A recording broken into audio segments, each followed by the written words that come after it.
going on, guys? Today on this Roger review, we're going to be taking a look at another new thing that I picked up, and it is the Battle Droid. Now, I think I picked this up at Target. I can't remember. If it was GameStop, it would have a big old GameStop logo on there, so I must have picked it up at Target. And it is one of the more recent-ish releases.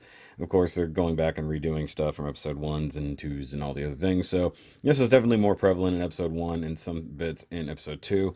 I wouldn't mind a Super Battle Droid as well. Now, I don't need a troop build or anything like that, but, you know, these things were iconic, and, you know, if you grew up with the prequels, it's a thing. You got a nice image here. You got him there with the gun and then antenna. Battle Droid. Ages, Edad, 4+. Hey, I'm right in the middle of that. And Hasbro logo down there. Number 83 on the side. You can't see that, but it's up there. And you come to this side. Rather than use flesh and blood warriors, the Separatists prefer mindlessly loyal soldiers that are easily controlled. Battle droids are a dim-witted match for clone troopers or Jedi, but they weren't designed to be smart. They were designed to overwhelm Republic civilians through sheer numbers, something they do very effectively. This is true. So, yay for that. So, new droid. Let's get him open. Okay, so here we have him out of the box, and one thing that's interesting, he can totally fold up into his deactivated mode, though it is incredibly scary to do so. I'll show you why here in a second, but I like that the legs can really, like, fold up. Like, the only thing that sucks is he can't really sit flat, like, on his butt. Like, if I remember correctly, they were, like, holding their ankles or something like that, but without any kind of other support, he'd just sit like this. But it's still pretty cool that it can do this. Now, the scary thing is how you get him out of this mode. One thing, you just stretch out the legs. There's a cut in the back of the calf that allows you to plug it into the back of the thigh. That's nice. Of course, the arms just unfold. Scary part is the neck. So I assume on other versions it should be looser than this, but if you pull this up, you get a little extension, and you have what is a very scary hinge, like right here. And it's loosening, but like it is super tight and definitely sketchy. So you put that back down there, and then you can adjust the head, which is just on a ball joint. And now he's super tall and a bit off. Hold on. We're gonna skip turntable time because this thing is so spindly. It'll probably just fall over like exceptionally bad if I do that. So let me turn down the brightness so I can see a little bit better. And he does just have these little eye sensors there. He does come already beat up with some nice battle damagey bits and some crud just all over him. Pistons are painted silver here, and here. His knees are all beat up because, well, you know, that's what happens. And come to the back and a little bit more here and there. Now, one thing is he does have a couple holes in the back, but they give you some options on what to do with that, which, you know, options are great. Don't get me wrong. Please stand. Please stand. I assume because he doesn't have any counterbalance is what his issue is going to be. I could see it, like, ever so slowly wanting to go. So, the feet rotate, but there's no other rotation higher than that. Please just stand for one friggin' minute.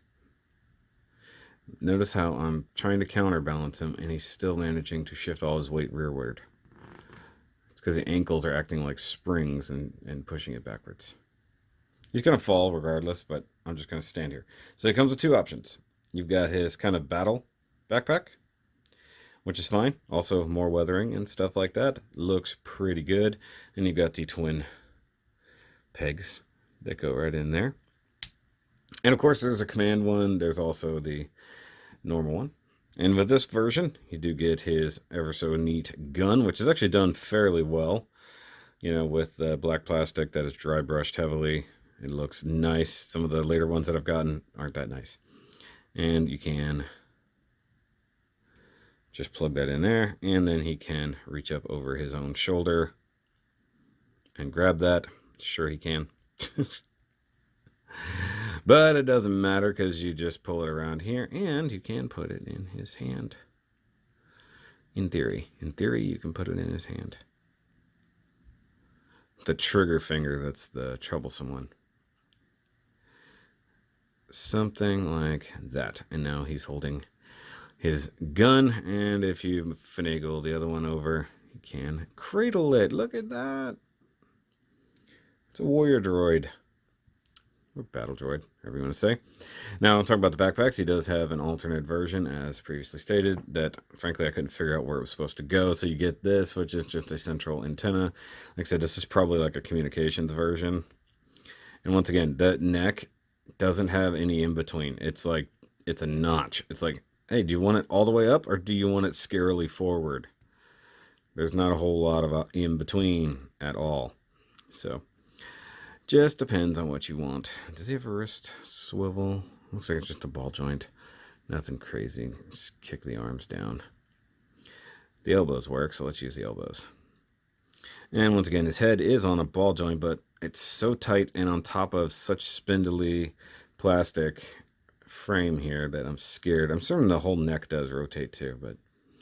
And this little thingy on the back of his head is truly annoying me and getting in the way, so I'm definitely not going to go with this antenna style one, which once again I think is some type of command or communications version, and also super freaking tight.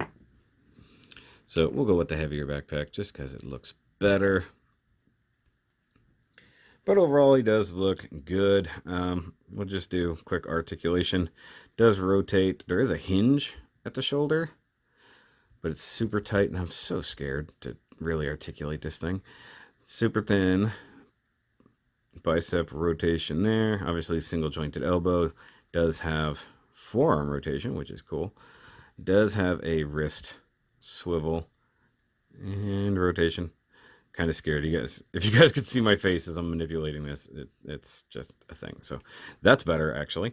He does have like a very straight up Gundam IBO version of ab crunch. Can tilt side to side a little bit as well. That's not bad at all. I don't think those turn. Hips, very much like the shoulders, except I don't believe there's any other outward rotation. They're just mounted on ball joints. There's no thigh rotation. Knee joint is, well, as good as you can get for a single jointed knee. Let's just be honest here. Ankle does function as such and rotates annoyingly. And that's how you get the springiness. So we'll do a slight knee bend and see if we can get him to stand proper.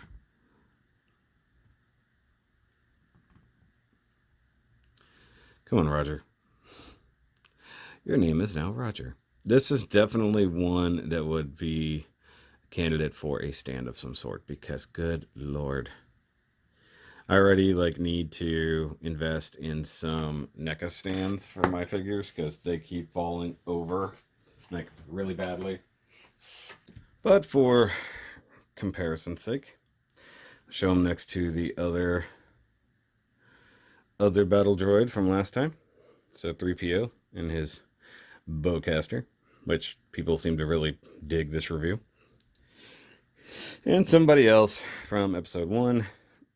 We've got Obi-Wan. Got Obi-Wan who wants to cut down all the battle droids, but he can't. What is with my white balance? This is crazy. I don't think that helped anything, but like I said, it would be nice to have these figures stand how they're supposed to. What the heck?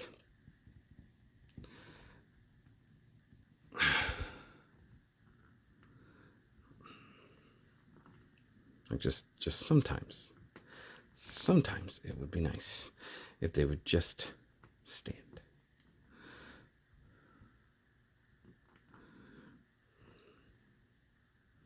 It's like you were standing better on your tippy toe than you were on your actual solid foot. Is that weird?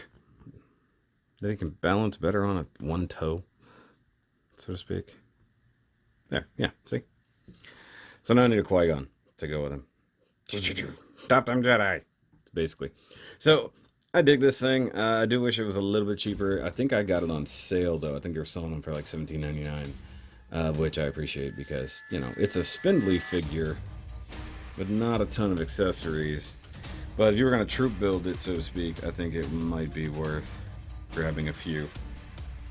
But I like it. I want a Super Battle Droid as well. And then there's like the reddish kind of version that somehow exists in a different universe. I don't know. But that's going to be it for this quickie, guys. I hope you enjoyed it. And of course, if you have this thing, or if you are going to have troop building with them, let me know in the comments down below. Hit that like button, hit the subscribe-ish button, because trying to get this channel somewhere, somehow. But I'll see you guys on the next review, and remember, as always, Roger, Roger.